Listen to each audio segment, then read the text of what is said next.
Учебный день в 12-й средней школе начался с минуты молчания в память о трагически погибших на Зарской дороге 20 мая 1992 года. Жертвами стали десятки мирных граждан, большинство из которых – женщины, старики и дети.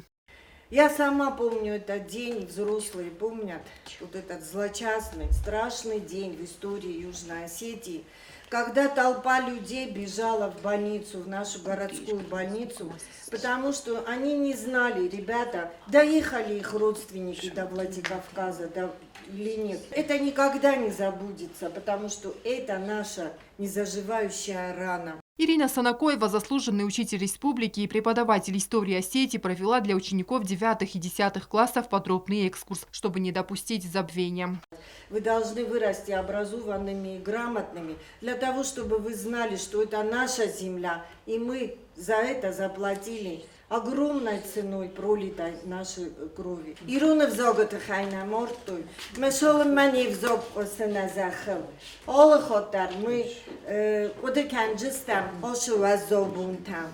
В средней школе номер 2 столицы также состоялось памятное мероприятие, посвященное трагическим событиям. Минутой молчания учащиеся почтили память тех, чьи жизни безжалостно оборвались на горной дороге 30 с лишним лет назад.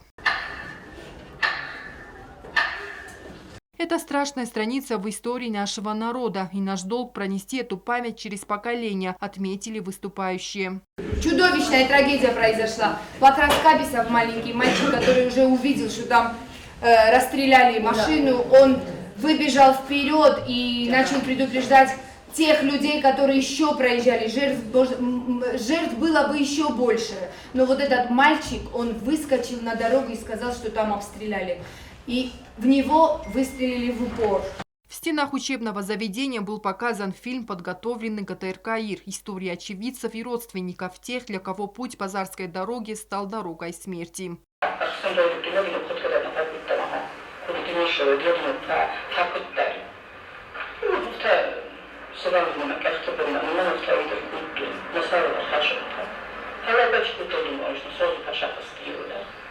Необходимо рассказывать подрастающему поколению о трагических событиях прошлого. Это важно, чтобы они помнили и знали свою историю, понимали, через какие испытания прошел народ. Анжела Кокоева, Ринат Медоев, Зарема Арсоева. Информационный выпуск сегодня.